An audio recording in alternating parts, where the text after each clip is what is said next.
For now on the programme, though, 4 civilians injured when a new round of shelling rocked government-held Western Aleppo. We can show you exclusive video on the ground. I should warn you, you may find the footage disturbing. Shelling struck residential areas in the Al-Hamdaniya district on Tuesday morning. The injured were taken to hospital.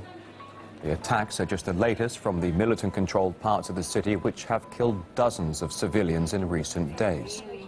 In the meantime, non-governmental organizations, or NGOs, have called for Russia to be thrown off the UN Human Rights Council, claiming Moscow is no longer, quote, fit to hold its position in the body. Now, Russia's presidential spokesperson responded to the accusations, saying the groups should instead focus on terrorist atrocities rather on those actually fighting the terrorists. Moreover, most of the NGOs turned out to be part of the very same network established in Turkey, casting potential doubts over their impartiality. We discussed this with journalist Vanessa Beeley, who says there are many questions about who is truly financing both the NGOs and the extremist fighters in Syria. If we look at that list of 80 NGOs that we know to be Western government, George Soros funded, for example, so we know them to be shadow state infiltration constructs. And then, of course, we come to the White Helmets. They claim to be an impartial, neutral NGO.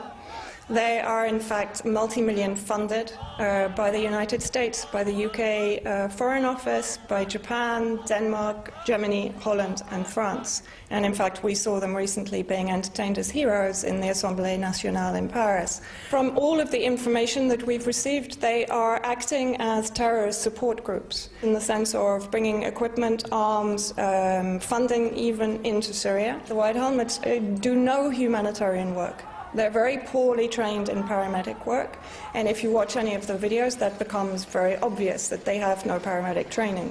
It's fraudulently masquerading as the Syria Civil Defense, because there is an existing Syria Civil Defense that is operating in both terrorist and government-held areas, rescuing people from every sort of attack that's going on inside Syria.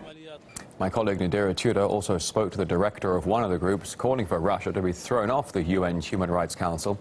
He claims that Moscow is deliberately targeting civilians.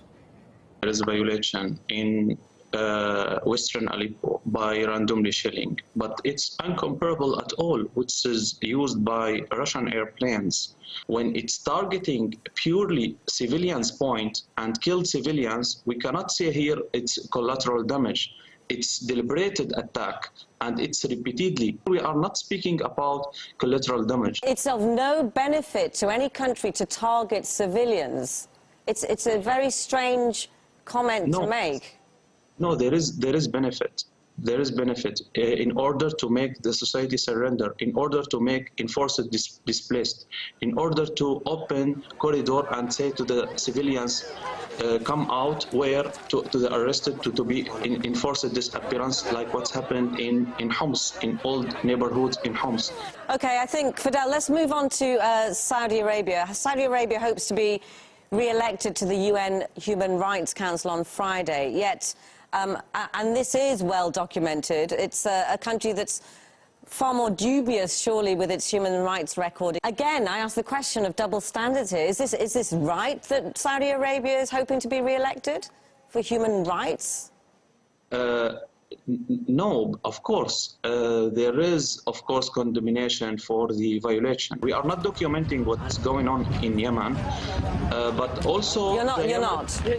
Yeah, because we are just Syrian national organization. But I read the report from the Human Rights Watch and Amnesty International as well. And also the Yemen government requests intervention from Saudi government. They should implement IHL rule, international humanitarian law. So is there a call for an investigation into the claims that Saudi Arabia has committed war crimes in the same way as you say it should be done with its air campaign in Yemen? Maybe the Human Rights Council assign a commission of inquiry for Yemen in order to investigate also. In Syria, but it's a big maybe, though, isn't it? It's not a definite. I mean, the news of this request by over 80 NGOs for Russia to get kicked off, it doesn't seem to be equal in Saudi Arabia's case. We haven't heard the same kind of request, have we? Lots of human rights organizations also condemn the violation committed by Saudi Arabia. And while Saudi Arabia hopes to be re-elected to the UN Human Rights Council on Friday, RT's Miguel Francis Santiago takes a closer look at Saudi Arabia's human rights record. How did we come to this? A global coalition of Western-backed and funded NGOs has called for Russia to be thrown out of the UN Human Rights Council. Now, I'm talking about organizations like the Human Rights Watch, which has a revolving door policy between Washington and itself, and has been historically accused of being too close to U.S. government to criticize its foreign policy. And then we have NGOs like the National Endowment for Democracy, which gets its funding directly from the State Department. Now that's totally impartial, isn't it? So the voting's on Friday. The General Assembly is selecting new members for its human rights body, and this is from their website. The General Assembly takes into account the candidate states' contribution to the promotion and protection of human rights, as well as their voluntary pledges and commitments in this regard. So who's going to be there? Oh, look. Saudi Arabia might be representing its region. By the way, it also headed a key panel within the council last year, something human rights organizations weren't too happy about. Okay, so how is it going with promotion and protection of human rights in Saudi Arabia? Public beheadings? Sure, just like ISIS. Execution for freedom of expression? Check. Crucifixion? Check, check. Sometimes the sentence is a bit lighter, like 1,000 little lashes, but who cares, right? Fine, that's the kingdom's internal affairs. Let's not meddle. But what about foreign policy? Riyadh is carrying out a campaign in Yemen. And no, it's not humanitarian. They're killing people, thousands of them. Hundreds are children. Now, back in June, the UN even attempted to put it on the blacklist for war crimes. But guess what happened? Or what didn't happen? This was one of the most painful and difficult decisions I have had to make. I also had to consider the very real prospect that millions of other children would suffer grievously. It is unacceptable for member states to exert undue pressure. Saudi Arabia are enjoying Western support, namely the U.S. Now, on the other side of this argument, we have Russia, a country that is battling terror groups in Syria. Let's remember here, the people we are fighting today, we funded 20 years ago. And of course, groups like ISIS, which evidently grew out with the help of Saudi Arabia, while the U.S. stood by and watched, as confirmed by Secretary Clinton in the latest Hillary Podesta WikiLeaks.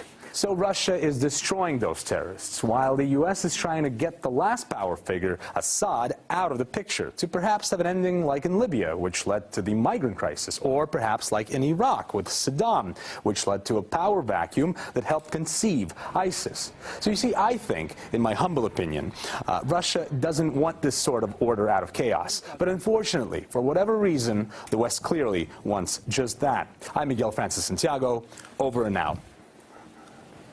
And while the West repeatedly accuses Russia of disrupting the peace process in Syria, the facts paint a different story. Now, our RT's Nikki Era now joins me here in the studio on RT International. And Nikki, good to see you. Just what are the facts we're referring to here? Well, Rory, 2 ceasefires later and the increasingly bloody, convoluted war in Syria continues. Now, we've gathered evidence from a number of open sources to examine these truce deals. It's a breakdown of what was agreed on and what was actually followed through. Now, back in February, when the first ceasefire was announced, it was hailed as the biggest peacemaking breakthrough since fighting broke out. As part of the agreement, the US bowed to demands to differentiate the so-called rebels it was backing from terrorist groups and presented Russia with a list of 138 moderate rebel groups, so-called moderate rebel groups, of which 2 had links to ISIS and 8 had links to the al-Nusra Front. Perhaps needless to say, the initial optimism over this ceasefire didn't last. A staggering 2,031 violations were reportedly committed on the part of these US-backed rebels, leaving more than 12,000 civilians dead and over 25,000 injured. Now, as the conflict raged on, what kind of progress have the two sides made in Syria?